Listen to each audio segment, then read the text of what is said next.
తెలంగాణలో సర్పంచ్ సంగ్రామం జోరుగా సాగుతుంది. రాత్రి పగలు తేడా లేకుండా అభ్యర్థులు ఓటర్ల ప్రచారంలో నిమగ్నమయ్యారు. ప్రచారంపై ఎలాంటి ఆంక్షలు లేకపోవడంతో అభ్యర్థులు మద్దతుదారులు బ్యాచ్లుగా తిరుగుతున్నారు. ప్రత్యర్థులను మచ్చిక చేసుకోవడం, ఓటర్లను ఆకట్టుకునేందుకు విశ్వ ప్రయత్నాలు చేస్తున్నారు. ఇక తొలి విడత నామినేషన్ల ప్రక్రియ రేపటితో ముగుస్తుంది. నామినేషన్ల ఉపసంహరణ ముగిసిన తర్వాత పోటీపై క్లారిటీ రానుంది. ఎవరు బరిలో నిలుస్తారు, ఎవరికి ప్రత్యర్థులుగా ఉంటారు, ఎలాంటి లాభం చేయాలి అన్నదానిపై రేపు స్పష్టంగా తేలిపోతుంది. మొదటి విడత నామినేషన్ల పరిశీలన పూర్తయింది. 4236 పంచాయతీలకు గాను 5 చోట్ల సర్పంచ్ స్థానాలకు వార్డుల్లో 133 చోట్ల నామినేషన్లు దాఖలు కాలేదు. ఆసిఫాబాద్ జిల్లాలో 1 సర్పంచ్, 30 వార్డులు, మంచిర్యాల జిల్లాలో 3 సర్పంచ్లు, 34 వార్డులు, నిర్మల్ జిల్లాలో 1 సర్పంచ్, 7 వార్డు పదవులకు నామినేషన్ దాఖలు కాలేదు. వికారాబాద్ లో 19, జనగాంలో 10 వార్డులకు నామినేషన్లు రాలేదు. మిగిలిన 37,179 వార్డులకు ఎన్నికలు జరుగుతాయి. ఆయా చోట్ల దాఖలు చేసిన నామినేషన్లలో 85,428 అర్హత పొందాయి. రేపటితో నామినేషన్ల విత్డ్రా ముగుస్తుంది. ఆ తర్వాత ఎన్నికల పోటీపై ఏకగ్రీవాలపై క్లారిటీ వస్తుంది. రెండో దశ పంచాయతీ ఎన్నికలకు నేటితో నామినేషన్ల దాఖలు ముగుస్తుంది.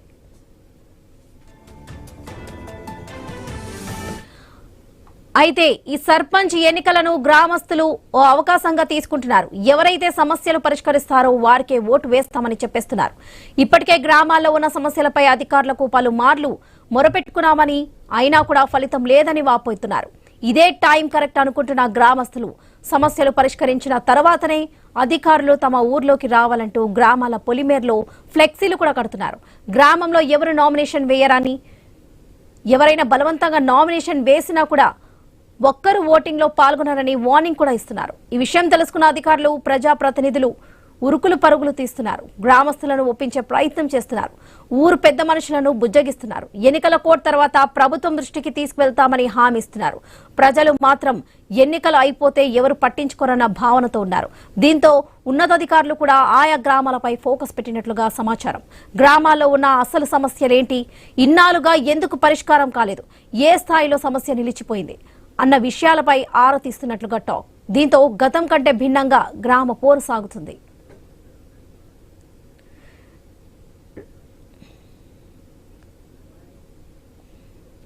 రైట్, ఇదే విషయానికి సంబంధించి పూర్తి అప్డేట్స్ మా కొలీగ్ ఆశా అందిస్తారు. Asha, over to you. Yes Varalakshmi, తెలంగాణలో సర్పంచ్ ఎన్నికలకు సంబంధించి ప్రచారం అయితే నడుస్తోంది. కానీ కొన్ని చోట్ల నామినేషన్స్ కూడా వేయలేదు. ఒకవేళ వేసినప్పటికీ ఓటింగ్ లో పార్టిసిపేట్ చేయమని చెప్పి ఇదంతా నడుస్తుంది. గతంలో కూడా మనం అనేక సందర్భాలు చూసాం. ఏదైతే వేలం పాటల ద్వారా పాడుకోవడం, లేదంటే ఎవరికి వాళ్ళ ఏకగ్రీవాల గురించి కానీ వీటి గురించి మాట్లాడుకున్నాం. కానీ ఇప్పుడు క్లియర్ కట్ గా అసలు నామినేషన్స్ దాఖలు చేయకున్నటువంటి గ్రామాల గురించి, జిల్లాల గురించి ఇంతకు ముందు మీరు మాట్లాడారు. ఏ వార్డులో ఏ విధంగా ఉంది, సర్పంచ్ సంబంధించి ఎందుకు నామినేషన్స్ వేయట్లేదని. గ్రామస్తుల్లో, గ్రామీణ ప్రజల్లో చైతన్యం వచ్చిందని చెప్పొచ్చు. ఎందుకంటే మా గ్రామాల సమస్యలు తీరితేనే మేము ఓటింగ్ లో పార్టిసిపేట్ చేస్తాము. నామినేషన్ వేయడానికి ఎవరైనా ముందొస్తారు, లేదంటే కనుక నామినేషన్ వేయడానికి కూడా ఎవరు ముందుకు వచ్చే పరిస్థితి లేదని చెప్పి క్లియర్ కట్ గా చెప్తున్నారు. అప్పుడే ఎలక్షన్స్ టైంలోనే మా సమస్యల పరిష్కారానికి వాళ్ళు అవకాశం తీసుకొని, లేదంటే సమస్యలు పరిష్కరించే దిశగా ముందుకెళ్లే అవకాశం ఉందనేది ప్రజలు కోరుకుంటున్నటువంటి సిచ్యువేషన్. ఎస్, ఆదిలాబాద్ నుంచి శ్రీనివాస్ ద్వారా అప్డేట్స్ తెలుసుకుందాం. నమస్తే శ్రీనివాస్, ఏ విధంగా ఉందనుకోవచ్చు సర్పంచ్ ఎన్నికలకు సంబంధించి ప్రక్రియ అయితే సాగుతోంది. నామినేషన్స్ చాలా వరకు దాఖలు కాలేదు. ప్రజలు చెప్తున్నది ఒకటే, మా సమస్యలు ఈ విధంగా ఉన్నప్పుడు మేము నామినేషన్స్ వేయము, ఒకవేళ వేసిన ఓటింగ్ లో పార్టిసిపేట్ చేయమని చెప్పి క్లియర్ కట్ చెప్తున్నారు. మరి అక్కడ కండిషన్ ఏంటి? గుడ్ మార్నింగ్ ఆశ. ఇటు ఉమ్మడి ఆదిలాబాద్ జిల్లా వ్యాప్తంగానైతే పల్లెల్లోనైతే ఎన్నికల సందడి అయితే కనబడుతుంది. అయితే మొదటి విడతకు సంబంధించి ఉమ్మడి ఆదిలాబాద్ జిల్లా వ్యాప్తంగా సర్పంచ్ స్థానాలకు గాను 504 సర్పంచ్ స్థానాలకు 4222 వార్డు మెంబర్ స్థానాలకైతే నామినేషన్ల స్వీకరణ అయితే జరిగింది. సర్పంచ్ స్థానాలకు సంబంధించి 2193 నామినేషన్లు దాఖలు కాగా, ఇటు వార్డు మెంబర్స్ సంబంధించి 7454 నామినేషన్లు అయితే ఇటు అధికారులు అయితే స్వీకరించిన పరిస్థితులు అయితే ఉన్నాయి. అయితే ఇటు ఉమ్మడి ఆదిలాబాద్ జిల్లాలో కూడా కొన్ని గ్రామాలను అయితే పూర్తిగా ఎక్కడ కూడా ఒక్క నామినేషన్ పడని సందర్భాలు కూడా ఉన్నాయి. నిర్మల్ జిల్లాకు సంబంధించి ఇటు పెరకపల్లికి సంబంధించి పెరకపల్లిని ఎస్సీ రిజర్వ్ గా కేటాయించడంతో అయితే అక్కడ పూర్తిగా బీసీ జనాభా ఉంది. దీంతో ఎస్సీలు ఎవరు లేకపోవడంతో కూడా సర్పంచ్ స్థానానికి సంబంధించి నామినేషన్ అయితే దాఖలు కాలేదు. ఇటు నిర్మల్ జిల్లాకు సంబంధించి మొదటి విడతలో ఉన్నటువంటి కడెం మండలంలో కూడా దాదాపుగా 22 వార్డు మెంబర్ స్థానాలకు కూడా ఇటు నామినేషన్లు వేయని పరిస్థితులు అది కేవలం రిజర్వేషన్ల ఖరారులో పూర్తిగా లోహభూషితంగా ఉండడం, ఇటు గ్రామాల్లో ఎస్సీలు ఎస్టీలు లేని కాడ బీసీలకు కేటాయించడం, బీసీలు ఉన్న కాడ ఎస్సీ ఎస్టీలకు కేటాయించడం తోటే ఈ స్థానాలకైతే పూర్తిగా నామినేషన్లు పడలేదు అన్నట్టుగానైతే గ్రామస్తులు అయితే చెప్తున్న పరిస్థితులు అయితే ఉన్నాయి.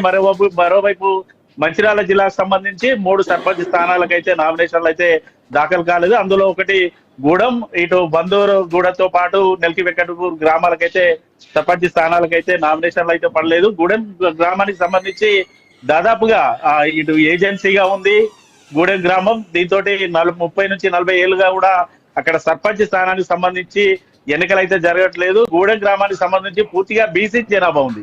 కానీ గతంలో ఇక్కడ ఏజెన్సీగా ఉండడంతో కూడా ఏజెన్సీగా కేటాయింపులు చేయడంతో దాదాపుగా 40 ఏళ్ళుగా కూడా ఇటు ఎంపీడీఓ అంటే స్పెషల్ ఆఫీసర్ పాలన మాత్రమే గూడెంలో కొనసాగుతున్న పరిస్థితి ఉండగా, వందూరు కూడా నెల్కి వెంకటాపూర్ సంబంధించి కూడా గతంలో నెల్కి వెంకటాపూర్ వందూరు కూడా 2 గ్రామాలు కూడా ఒకటిగానే ఉండేది. 2018లో గ్రామ పంచాయతీల ఇటు పునర్విభజనలో భాగంగానైతే వందూరు కూడా అయితే నూతన గ్రామ పంచాయతీ ఏర్పడింది. అయితే వందూరు కూడా గ్రామస్తులు మాత్రం తాము నెల్కి వెంకటాపూర్ లోనే ఉంటామంటూ వాళ్ళు ఇటు హైకోర్టులోనైతే పిటిషన్ అయితే వేశారు. నెల్కి వెంకటాపూర్ గ్రామస్తులు కూడా వందూరు కూడా సపరేట్ అయింది కాబట్టి వారు మా గ్రామ పంచాయతీలో ఉండొద్దంటూ వారు కూడా ఇటు హైకోర్టులోనైతే పిటిషన్లు వేశారు. ఈ నేపథ్యంలో 2 గ్రామాలకు సంబంధించి ఇప్పుడు జరుగుతున్నటువంటి ఎన్నికలనైతే 2 గ్రామాల నుంచి కూడా ఒక్క నామినేషన్ కూడా దాఖలైతే కాలేదు. మరోవైపు 34 వార్డు స్థానాలకు కూడా మంచిర్యాలలోనైతే నామినేషన్లు పడని సందర్భాలు ఉన్నాయి.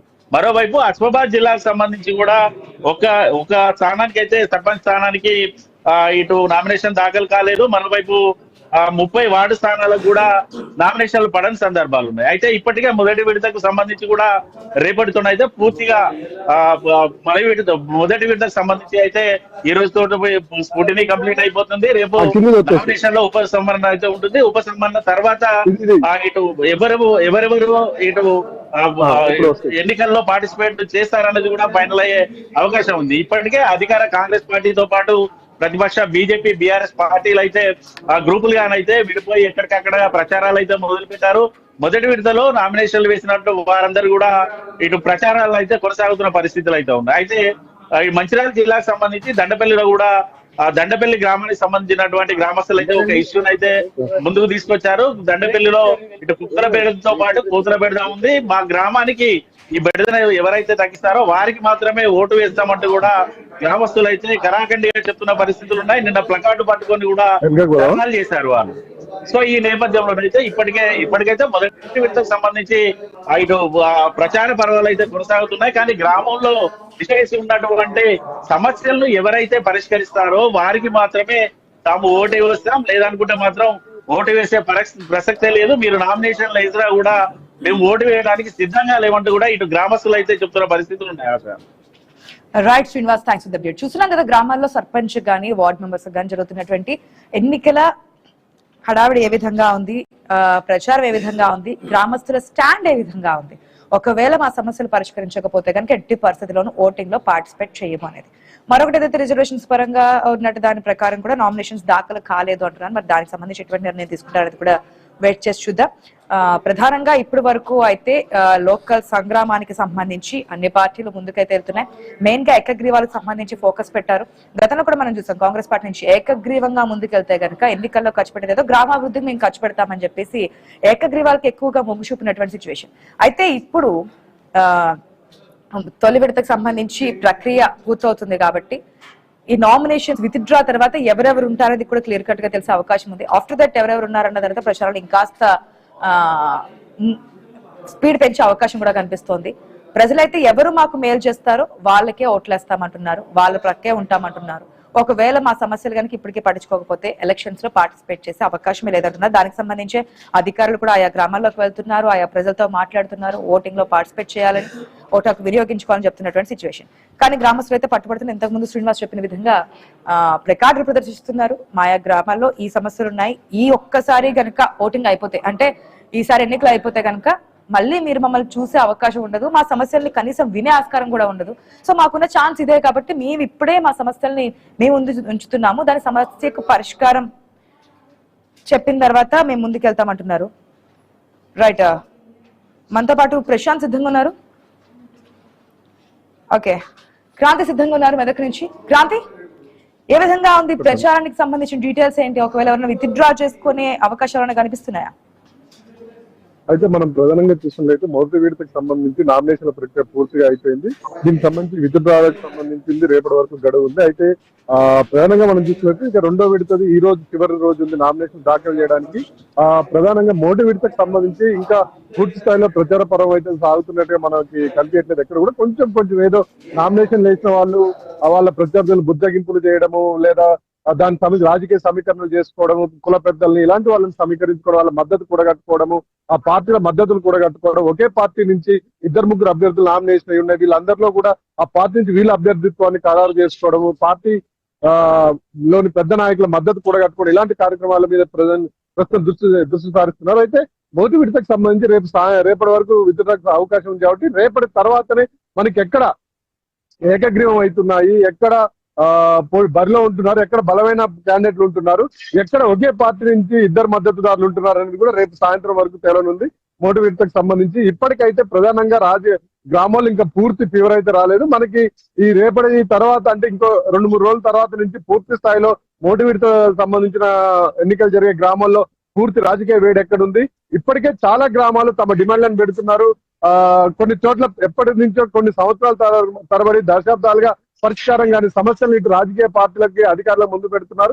ప్రధానంగా మనం చూసినట్లయితే మెదక్ జిల్లా వెల్దుర్తికి సంబంధించి మెదక్ వెల్దుర్తికి మధ్యనున్న ఆ రోడ్డు సరిగ్గా లేదని, మొత్తం అది దెబ్బతిని ఉంది, దాంట్లో గుంతలమయంగా ఉంది. ఆ రోడ్డు నిర్మిస్తేనే మేము ఎన్నికల్లో పాల్గొంటామని, లేకపోతే ఎన్నికల్ని బహిష్కరిస్తామని ఇప్పటికే ఆ గ్రామస్తులు ప్రభుత్వ అధికారులకు వీళ్ళందరికీ కూడా హెచ్చరికలు జారీ చేశారు. దానికి సంబంధించి ఇలాంటి సంఘటనలు అక్కడక్కడ జరుగుతున్నాయి. దీంతో పాటు గ్రామాల్లో ప్రశాంత వాతావరణాన్ని చెడగొట్టకుండా ఇటు రాజకీయాలు తోటి కక్షల కార్పణ్యాలు రాకుండా ఉండేందుకు కొన్ని చోట్ల కొంతమంది గ్రామ పెద్దలు ఏకగ్రీవం చేసే ప్రయత్నాలు చేస్తున్నారు. అక్కడ ఏంటంటే గ్రామాభివృద్ధి కోసం ఎవరు ఎలాంటి సహకారం అందిస్తారు వాటిని పెట్టుకొని చెప్పి చేస్తున్నారు. మనము ఇలాంటి కొన్ని చోట్ల మనకు కనిపిస్తున్నాయి. మరికొన్ని చోట్ల అధికార పార్టీలు కానీ రాజకీయ బలము ఆర్థిక బలం ఉన్న వాళ్ళు ఏకగ్రీవం కోసం ప్రయత్నిస్తున్నారు.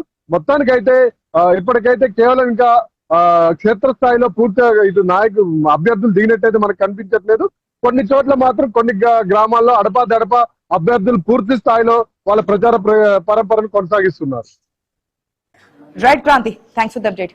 ఇది మెదక్ సంబంధించి ఆ గ్రామాల్లో ఇంకా అంత ఎన్నికల హడావుడు అయితే కనిపించట్లేదు. రేపు ఈవినింగ్ కల్లా ఎవరెవరు ఎన్నికల్లో పార్టిసిపేట్ చేస్తున్నారు, ఎవరు విత్డ్రాల్స్ చేసుకుంటున్నారు, ఏ పార్టీకి సంబంధించి ఏ క్యాండిడేట్ స్ట్రాంగ్ క్యాండిడేట్ ఉన్నారు, దానికి మద్దతుదారులు ఎవరు, ఇవన్నీ కూడా ఒక క్లియర్ కట్ పిక్చర్ కనిపించే అవకాశం అయితే ఉంది. రేపు ఈవినింగ్ కల్లా మనకి దానికి సంబంధించిన డీటెయిల్స్ కూడా మనం చూద్దాం. ఇక కరీంనగర్ నుంచి ప్రశాంత్ సిద్ధంగా ఉన్నారు. రైట్ ప్రశాంత్, ఏ విధంగా ఉంది ఆ గ్రామాల్లో ప్రజల దగ్గర నుంచి వస్తున్నటువంటి రియాక్షన్స్ ఏంటి? ఎన్నికల హడావుడి కనిపిస్తుందా? ఆ సందర్భానికి సంబంధించిన డీటెయిల్స్ ఏంటి? ఎస్ ఆశా, మీరు అన్నట్టుగా ఎన్నికల హడావిడి కాదు, నిజంగా ప్రజలలో కొంత ఈ యొక్క ఎన్నికలకు సంబంధించి కొంత చైతన్యం వచ్చిందని చెప్పొచ్చు. ఎందుకంటే ఎక్కడ విరివిరిగా గతంలో ఎన్నిక అనగానే కొంతమంది మాత్రమే, అంటే డబ్బు ఉన్నవారో లేకపోతే మిగతా వారెవరో కొంతమంది మాత్రమే పోటీ చేసే పరిస్థితి ఉండేది. కానీ ఇప్పుడు అందుకు విభిన్నంగా వార్డుల వారీగా మాత్రం ఒక్కొక్క వార్డుకి దాదాపు 4 నామినేషన్లు పడుతున్నాయి, 5 నామినేషన్లు పడుతున్నాయి అని అంటే చాలా చైతన్యం వచ్చింది ప్రజలలో. కానీ ఆ చైతన్యానికి సంబంధించి ప్రధానంగా ఇది ఓన్లీ ఎన్నికల వరకే ఉంటుందా లేదంటే క్వశ్చన్ చేసే పరిస్థితి ఉంటుందా అనేది మాత్రం ఇప్పుడు కొంత చర్చ జరుగుతుంది. మొత్తానికైతే ఉమ్మడి కరీంనగర్ జిల్లా వ్యాప్తంగా ఇప్పటికీ మొదటి దశకు సంబంధించి ఈ రోజుతో పూర్తిగా నామినేషన్ల పర్వం ఉన్నటి వరకు కొనసాగిన నేపథ్యంలో ఈ రోజు పూర్తిగా విత్డ్రాకు సంబంధించి ఈ రోజుతో కంప్లీట్ కాబోతుంది. ఇక రెండవ దశకు సంబంధించి ప్రధానంగా నామినేషన్ల పర్వం కూడా ముగియబోతుంది. మొత్తానికైతే ప్రధానంగా కొన్ని ఆసక్తికరమైన సంఘటనలు మాత్రం కరీంనగర్లో జరిగినాయి. మొన్న గంగాధర్లో చూసాము.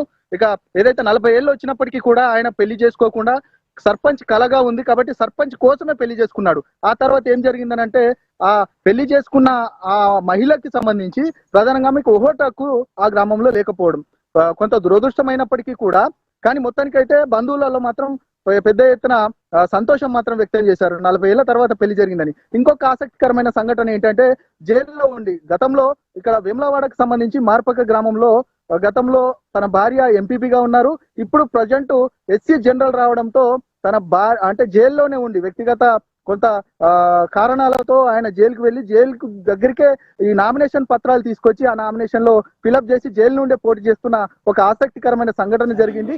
దానికి సంబంధించి మళ్ళీ గతంలో మావోయిస్టు పార్టీలో ఉంటూ దాదాపు 30 ఏళ్ళు అజ్ఞాతంలో ఉన్న ఒక కేంద్ర కమిటీ సభ్యురాలు మళ్ళీ జనజీవన స్రవంతిలో కలిసి ఇప్పుడు మొన్న రీసెంట్ గా ఈ యొక్క సర్పంచ్ బరిలో ఉన్న నేపథ్యం ఆమెది సిరిసిల్ల జిల్లాకు సంబంధించి వేంగలపల్లి గ్రామానికి సంబంధించి. అంటే ఇట్లాంటి సంఘటనలు జరుగుతూ ఉన్నాయి.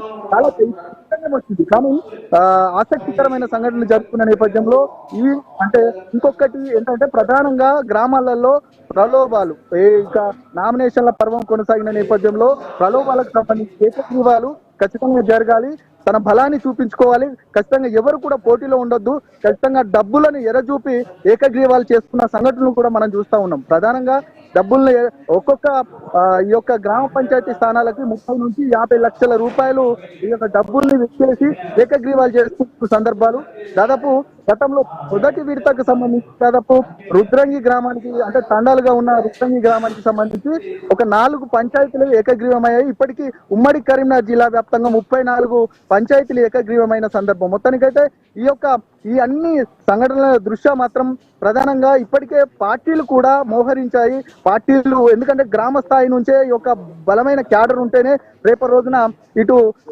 ఈ యొక్క నియోజకవర్గాల వారీగా బలం ఉంటుంది. కాబట్టి ఖచ్చితంగా ఈ తమ సంబంధించిన అభ్యర్థులను గెలిపించుకోవాలనేది కూడా ఇక ఈవినింగ్ పూట పూర్తిగా పార్టీలు విందులు వినోదాలు జరుగుతున్న సందర్భం కనబడుతుంది. దాంతో పాటు ఇక నిన్నటికి టెండర్ల విషయం ఏదైతే ఐన్స్లకు సంబంధించిన టెండర్లు కొత్తగా వేసిన నేపథ్యం నిన్ననే అందరూ కూడా మద్యాన్ని 1వ తారీఖు కాబట్టి అందరూ కూడా ఫుల్ఫిల్ చేసిన నేపథ్యంలో నిన్న విరివిరిగా మద్యం అమ్మకాలు కూడా జరిగినాయి. అంటే ఎంత పెద్ద ఎత్తున డంపు పెట్టుకుంటున్న పరిస్థితి, డబ్బులు కూడా తెలియకుండానే విరివిరిగా అందరికీ ఇస్తూ ముందుకు వెళ్తున్న సందర్భం. మొత్తంకైతే చైతన్యం వచ్చినప్పటికీ కూడా కానీ ప్రజలలో ఈ డబ్బు అదేవిధంగా మద్యం తీసుకొని ఓట్లు వేయబోతున్నారు అనేది కూడా స్పష్టంగా కనపడుతుంది. మొత్తానికి వాటిని తగ్గించడానికి ఎన్నికల సంఘం కూడా పూర్తిగా ప్రయత్నిస్తుంది. మొత్తానికైతే ఏం జరగబోతుంది అనేది మాత్రం కొంత ఆసక్తికరంగా వినపడుతుంది. ఆశ ప్రశాంత్, మనం చూస్తున్నాం ప్రెసెంట్ సిచ్యువేషన్ చూస్తుంటే కనుక అన్ని పార్టీలు ఏ ఎలక్షన్స్ వచ్చినా సరే అది బైపోల్ అయినా కావచ్చు, స్థానిక సంస్థల ఎలక్షన్ అయినా కావచ్చు, ఈ సర్పంచ్ ఎలక్షన్స్ అయినా కావచ్చు, పార్టీలు ఫోకస్ పెడుతున్నాయి.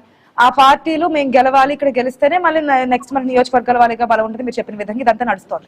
మరి ఇది ఎంతవరకు కొనసాగుతోంది? కేవలం డబ్బు ఇదేనా, లేదంటే ప్రజల సమస్యల మీద కూడా దృష్టి పెడుతున్నారు? ఎందుకంటే సమస్యలు క్లియర్ కట్ గా చెప్తున్నారు ప్రజలు, మాకు ఈ సమస్య ఉంది మీరు పరిష్కరిస్తారా ఓటేస్తామని చెప్పి. ఆ సమస్యల మీద కూడా దృష్టి పెట్టే ఛాన్స్ కనిపిస్తుందా, లేదంటే ఈ మధ్య కాలంలో ఎలక్షన్స్ లో చోటు చేసుకుంటున్నటువంటి సిచ్యువేషన్స్ ప్రకారం డబ్బు ఇచ్చేద్దాము, డబ్బుతోనే నోటుతోనే సమాధానం చెప్దామనే పరిస్థితులే కనిపిస్తున్నాయా? అంటే ప్రజాస్వామ్య దేశంలో ఖచ్చితంగా అంటే ఈ ట్రెండ్ మాత్రం కొనసాగుతుంది. డబ్బులు ఇచ్చి ఖచ్చితంగా ఓటర్లు మాకే ఓట్లు వేస్తారన్న ట్రెండ్ కొనసాగుతున్న నేపథ్యంలో అంటే అక్కడక్కడ డబ్బులు విరివిరిగా ఇస్తూ ఓట్లు వేయించుకుంటున్నప్పటికీ కూడా చాలా చైతన్యం వచ్చింది. అంటే గ్రామాలలో ప్రధానంగా డ్రైనేజీ సమస్య అయితేనేమి, సెంట్రల్ లైటింగ్ అంశం అయితేనేమి, మేము చాలా గ్రామాలలో గ్రౌండ్ లో తిరుగుతున్నప్పుడు మాత్రం యువత ఎక్కువగా స్పందిస్తున్నారు. యువత ఖచ్చితంగా మా ఊరికి సంబంధించిన సమస్యల పైన ఖచ్చితంగా ఎవరు స్పందిస్తారో వారికే ఓట్లేస్తామనేది కూడా యువత ముందుకు వస్తున్న నేపథ్యం కనబడుతుంది. అంటే ఒకవైపు చైతన్యం నడుస్తుంది, కానీ ఖచ్చితంగా అదే పద్ధతిగా ఈ యొక్క మందు అదే విధంగా పూర్తిగా డబ్బుల వ్యవహారం కూడా అంతే మోతాదులో నడుస్తున్న సందర్భం కనబడుతుంది. ఆశ right, thanks for the update Prashant. మొత్తంగా లోకల్ బాడీ ఏదైతే సర్పంచ్ గ్రామ వార్డులకు సంబంధించిన ఎలక్షన్స్ సంబంధించి జిల్లాలో ఏ విధమైన సిచ్యువేషన్స్ ఉన్నాయో మనం క్లియర్ కట్ గా చూస్తున్నాం. చాలా వరకు ప్రజల్లో అవేర్నెస్ వచ్చింది. మనకి సిటీస్ లో చూస్తే కనుక ఆ ఎలక్షన్స్ జరిగే రోజు కనీసం ఇంటి నుంచి కూడా బయటకు రాకుండా ఉండేటువంటి పరిస్థితి, దాని ఒక హాలిడేగా భావించే పరిస్థితి లాస్ట్ టైం జూబ్లీ హిల్స్ బైపోల్లో కూడా మనం చూసాం. కానీ గ్రామాల్లో ఏదైతే డబ్బిచ్చినా లేదంటే వేరే ప్రలోభాలకి గురి చేసినా మా సమస్యల ముందు పరిష్కరించండి అంటున్నటువంటి పరిస్థితి మనకు కనిపిస్తుంది. వరంగల్ సిచ్యువేషన్ తెలుసుకుందాం ప్రతినిధి ప్రశాంత్ ద్వారా. ప్రశాంత్, ఏంటి ఎలక్షన్స్ హడావుడి కనిపిస్తుందా, లేదంటే నాయకులు ఏ విధంగా ముందుకు వెళ్ళబోతున్నారు, వారి కార్యాచరణ ఏంటి, ఆ సమస్యలు తీర్చి ముందుకెళ్లే అవకాశం కనిపిస్తుందా, ఎన్నికల హడావుడి ఏమైనా కనిపిస్తుందా, రేపటితో తెలుస్తుంది కాబట్టి ఆ తర్వాత ప్రజలకు వెళ్దామని ఏమైనా డిసైడ్ అవుతున్నారా?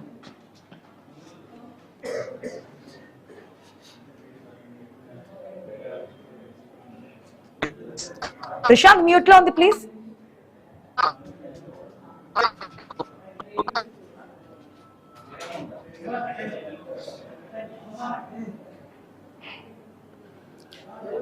మొత్తంగా చూసుకుంటే తెలంగాణలో సర్పంచ్ సంగ్రామం జోరుగా సాగుతుందని చెప్పొచ్చు.